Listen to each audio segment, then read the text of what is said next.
All right. No, that's great. So moving on to our next panel, and I have to apologize to my fellow panelists. The presentation I'm on doesn't have the notes. The new presentation, Victor, you sent me, I don't have the notes at the bottom. So I'm kind of winging a lot of this, but you know, one of the things that that AtWorks is putting together is some training sessions, and they're related to the issues that their core product is trying to address, obviously. And so this training is a 6-part web series, very, very affordable. It's like what, $50, you know, a pop or something for this multiple hour training session. And they're going to go over this a little bit. And but I again, this is the second panel is talking about really ways to make your business more competitive. Ways to make you look more valid. As a small startup company, or you've been in business for 5 or 8 years, you know, the traction, you know, something being in business for 8 years, and we have 3 employees. You've been 8 years and only 3 employees. Okay, well, you have to tell the stories, right? And how you're building, and you want to be someone they want to work with. So they Victor is the product manager at AtWork, and he's going to talk about the series. And Mark has been going through some of this training as well. And again, providing a little bit more relevance to the specific modules and the specific training classes that are out there. And these are, you know, ad hoc. You can take one, not, you don't have to take the whole series. But I think it provides some relevance and as to, again, some of the specific domain area challenges that the product is trying to address, but also that you might, you know, as a small business, run into and realize, oh yeah, that's something we want to look into. So Victor, why don't you talk about the class, and Mark is going to kind of chime in there as well as to, you know, really where what these challenges have been, and maybe a little bit more detail about each of these sessions. All right, thanks, Robert. First, I want to thank everybody for coming here on 1:45 on a Friday, and a nice summer day, by the way, which is rare out here. It is nice. So I want to talk about 3 things today. First, why we created the webinar series and what we wanted our attendees to achieve. Secondly, who should plan to attend and what roles or responsibilities we found could benefit. And the last thing I want to touch on is what was unique about our delivery approach and format. You know, we're talking about accounting, compliance, and project management, and we know those aren't exactly exciting topics. But we want to find a way to make it informative, engaging, and interactive. So you guys helped tee things up for me, because the previous panel discussion was on the fact that we know that a key challenge is having people lower their costs to be competitive in this LPTA environment. And we found, so Ron and Shirley talked about the fact that most contractors are challenged with knowing their costs. When I say knowing their costs, it means knowing their direct and indirect costs, because you need to know both of them to create your fully burdened costs, which helps you determine if you're really making money, losing money, or even breaking even on your projects. So lowering your costs, as they said, is key to improving your win rates, maximizing your profits, and helping you grow your business. So we talked about the fact that Ron and Shirley talked about that people need to know what it means to be a government compliant contractor.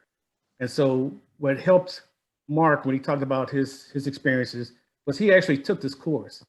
And so some of the things about creating and understanding how to calculate your indirect rates, we covered things like what are the levers you need a hand to manage and lower the rates to your advantage, and also how your accounting systems and your project management systems are helpful in helping you make sure that you're compliant and you're running your business efficiently.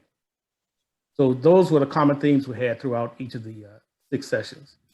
Now we can go to the next slide. Okay, there we go. So let's go ahead. Is this the slide you want here with Yes, the this 6? is it. There. All right. So I'm just going to go briefly to kind of cover the range of topics we covered.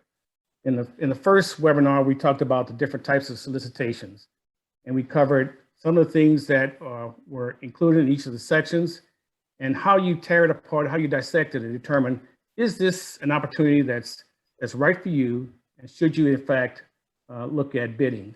So we end up with key takeaways for each seminar. And in this one, we end up with a bid, no bid checklist. So again, I'm just kind of highlighting, but the goal is to know whether you should be in the game or not. In the second webinar, we looked at the different types of contracts and the risks associated with each. So we all know a lot of people like going into the firm fix because they think it's easy, and then going next to the time and material, and we know cost reimbursable is a challenge. So what we want to do is to make sure we looked at each of the contract types, and then what are the risks for you, and we created a contract type risk matrix. So each contract type has benefits to the person responding and the people who are requesting the solicitation. So all that's gone over in that webinar session. The webinars 3 and 4 are really about planning your work and executing your work and what you need to do in the systems that are required to make that happen. So we start off with webinar 3 with looking at how you build your work plan, how you create the tasks, and how you do staffing, and the things you need to do in terms of calculating your indirect rates, and make sure when you're bidding the prices, you understand that you're bidding it and you can make money and profit when you with your bids. And then how you track that, we have some takeaways there. In webinar 4, it's about execution, looking at your plan versus actual costs, taking your plan and then comparing it, looking in real time is whether or not you're meeting your objectives, whether you're going or you're exceeding or staying on plan. And the kind of things you need to do to, the metrics you need to manage and stay on track. So we use best practices there. And in webinar 5, we go into the differences between direct, indirect, and unallowable cost. And the main thing we do is we use this as an opportunity to align your operations with the SF 1408 requirements. So the goal is to make sure we see how your business maintains and supports a compliant operating business. And so again, the takeaway there is showing your operations how they align with compliance requirements. And webinar 6 is just making sure that you realize that each company and at certain times, each company has their own requirements. You need to see how you align your accounting system, the different rates you have, and how this is aligned with your specific needs. And as Robert talked about earlier, sometimes those needs change as well as you grow. And so making sure it's not just a one and done, and also you just don't copy and paste someone else's accounting system, how this is aligned specifically to take advantage of your individual needs. Yeah, I Let's think go ahead. I'll add just something here.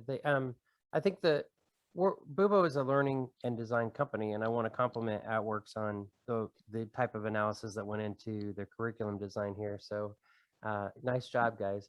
I was lucky enough to have Ron as my facilitator through most of this content. And the thing that I think was most valuable is, and Ron already kind of alluded to it earlier, is do you want to be a successful government contractor? If that answer is yes, then these learning objectives are for you. These are the basic building blocks for that kind of entrepreneur.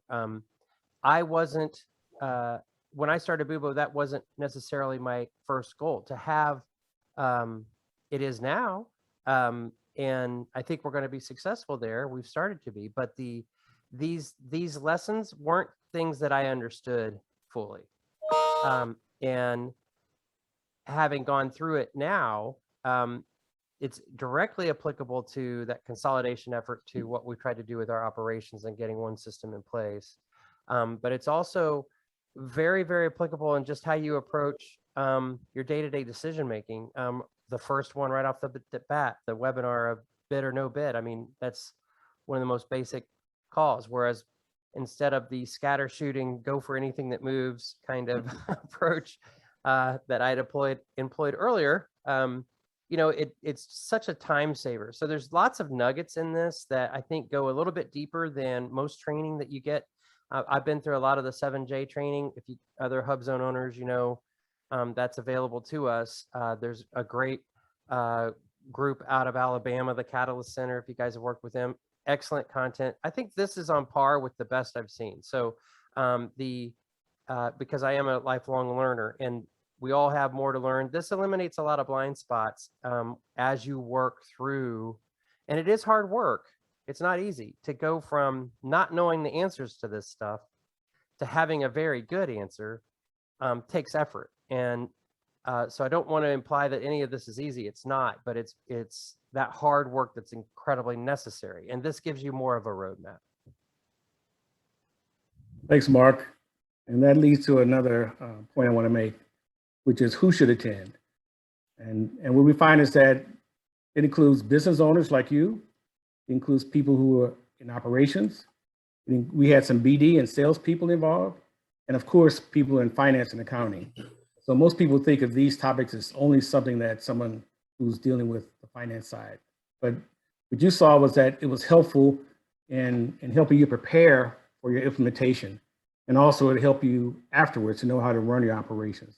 So maybe you could talk a little bit about the fact that it was you and also you had another person join from your team. Yeah, Sonia was a part of it. So I had the person who's helping me do all the grunt work and getting our numbers kind of solidified was important to be a part of it. So Ron and his team have been very supportive of our questions and answers. And again, the thing that I thought that was very beneficial for me is it's easy to get overwhelmed. It's easy to get, frankly, a little bit terrified by all this because there is so much. If you've not done it before, it can be daunting. And I can see why the small business pool is shrinking because people are making irrational decisions saying, heck with that, it's too much. I got enough to worry about.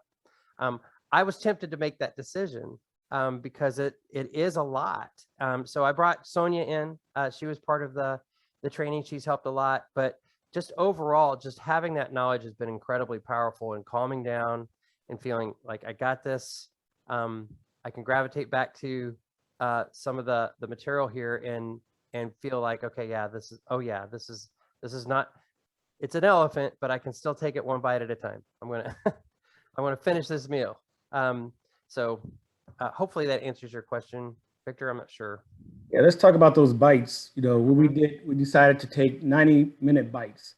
We know that a lot of people like you are time constrained and you don't have, the ability to just take a week off and learn this. So what we did was we made it so that it's one 90-minute section at a time, and we had over 6 sessions. So some weeks we had 1, and some other weeks we had 2 sessions that week.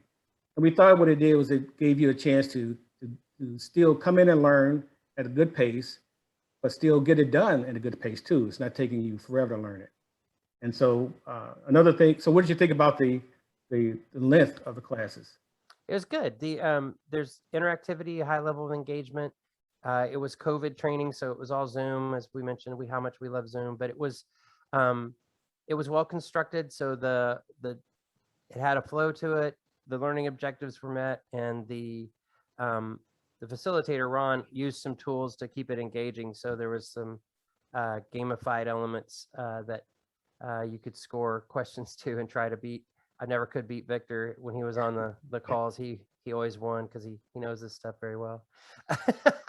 Well, that's another part. You're laughing. You went to a class on compliance, on accounting, and in project management, and you had fun. So the goal was we used this platform called Kahoot, and what it did was it's engaging, it's interactive, it has a gaming approach to it, and it was challenging. You end up going in and learning. We had kind of ask the question, and the answers help you understand the concepts. And we also left with key takeaway summaries. Those things allow you to leave each session and go back to your office and have something tangible and valuable, even regardless of what system you had in place, whether you're using spreadsheets or our system. These are great takeaways that help you run your business better. So what did you think about those components? Yeah, they worked as they were designed to do. You guys executed it well. In fact, Sonia and I would kind of kid each other on the side through the Slack channel about who was going to beat who when we were on the calls together. So it kept her engaged as well. Well, I appreciate the feedback, and I think we kind of met our objectives for this session. The goal is to make sure that all the things that Ron and Shirley and others talked about, you need to know how to run your business. You need to know what these concepts are. And this is a good, very concrete way to get you that information in one set of 6 modules that you could take either as an individual, but more importantly, we think you should take it as a team. Bring your team in and learn it, and then go back to your office and make it happen. Yeah, it's a 1-2 punch. It's like you're trying to get the operations side started with one link, so you're actually executing things within the system, and at the same time getting clarity on those blind spots about, you know, why am I doing this and what value? Oh, okay, this is how I'm going to use it. Here's the value to me, how it's going to make us better. So it's a nice combination. Victor, how often are you guys running these this series, the full 6-part series? When you say we had a session twice last, was that 2 full 6-part series twice in a week? Yeah, you have, first of all, I want to let people know that if you go back, if you see at the bottom, there's our link is to our, if you go to our website and go to our webinars, right, you'll see that you can see exactly the fact that we have six modules starting in October, and it's a good time to get in. And again, we recommend you can take one or all. We recommend taking all if you can. And like I say, bring a team. And it's generally 1 or 2 sessions a week. So there are 2 weeks where it's 1 session and 2 weeks where there are 2 sessions. So it's normally a Wednesday, and then in 2 weeks it's a Wednesday and Thursday. That allows you to get all 6 modules in. And so please take a look at the site and join in, and we're hoping to help you make a difference. And the fee gets up to multiple people in just for that one small fee, right? Like $50 a It's session. $50 a module, so $50 a class per person. Per person? It's $49. You actually save $1. No. Cool. Yeah, very cost effective. I think if you look at these modules, you can figure out where the key ones for you are, or who needs to take them on your team. But I certainly it's affordable, and I think as Mark said, these are all things, if you want to be a compliant, relevant government contractor for the long haul, these are things you're going to either learn this way or the hard way. And so learn it this way is the managed approach. And I don't know how many times I give training classes, SBR training classes, and we do sort of off, separate, sort of different sort of side sessions on commercialization. And all the time I hear, man, I wish I'd heard this thing before I did this, or before I applied for that, or before I did. And it's like, yeah, but hey, you're doing it now, right? Everybody had to pat yourself in the back whenever you can, because move forward, because you can't look back, right? So, well, thank you guys. I appreciate it. And this is a great series. I know I've been promoting it to the companies I've been working with, so hopefully they're taking advantage of the opportunity. And as a side thing, I as a state-funded entity here in Virginia, we work closely with other state organizations like the Procurement Technical Assistance Centers, and they have all kinds of support. There's one in every state of PTACs, and they do government contracting support, and they do free training and free one-on-one stuff.